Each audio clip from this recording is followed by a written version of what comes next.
Hey, I'm Laurie Greenland. I'm a professional downhill mountain bike racer and I'm from Bristol in the UK. I'm Neko Mulally. I'm also a professional downhill mountain bike racer and I'm from the United States.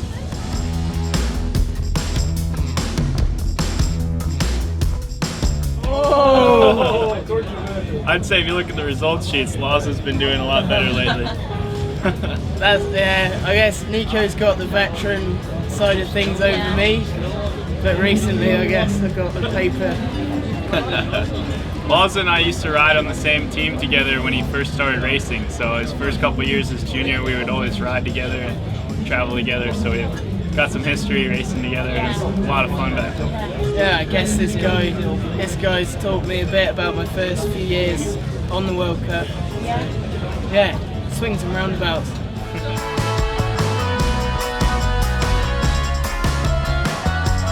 I like Verbier in the Swiss Alps. It's pretty fun. I like that. Yeah. Just a lot of turns and it's high speed. It's in the World Cup nowadays. Quite a lot of the time you don't get so many tracks that have got good turns but also technical bits in between. It seems to be kind of one or the other. So yeah, it's good technicality to it and turns to break it all up. Yeah, it's fun.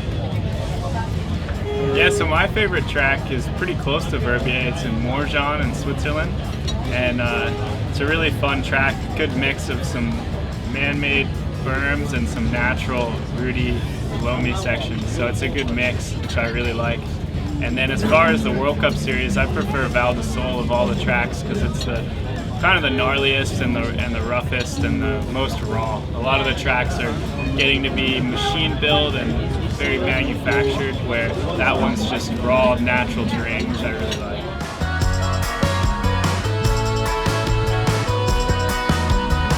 Well, one time it wasn't actually a broken bone or anything, but I landed on a rock on my butt so hard I couldn't sit on a chair for a month.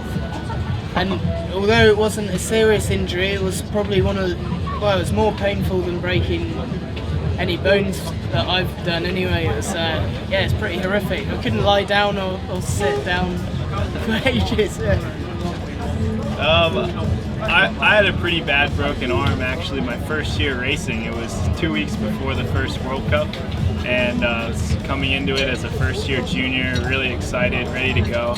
And that was a big bummer for me because I missed most of the summer, and it was definitely some tough love from the start, but I think it made me a tougher person going forward.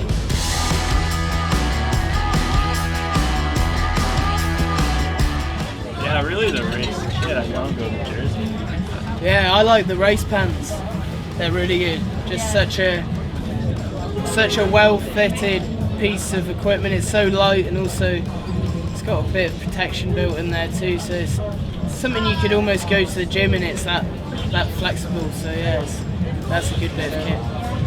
Yeah, and I agree that the pants are awesome, and the jerseys as well. The race jerseys we have are so flexible in the arms. You can wear elbow pads and they don't constrict you. So a lot of jerseys, when you wear an elbow pad and it gets tight in the elbow joint, it kind of gives you arm pump. But our jerseys are so flexy and stretchy that you can put a good protection, good pads under there, and it doesn't constrict you at all, which I really love.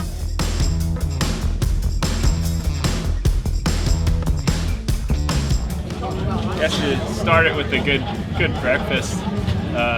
Kind of starts the night before, planning on what time you need to leave for the track, what time you need to wake up.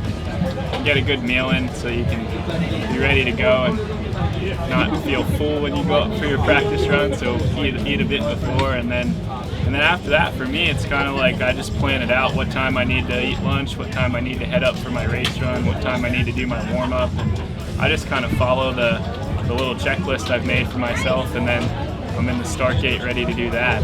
Yeah, you want your head as clear as possible, really. Just go. A good run when you've really kind of hit all your lines and kind of ticked off all your lines and everything like that. Not a lot goes through your head, and at the bottom you can often not remember the run.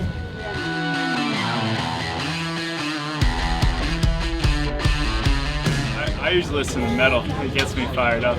tough. Man, I listen to anything that feels right on a day.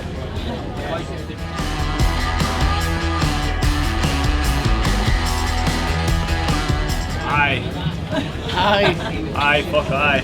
Would you like to ride down the hill?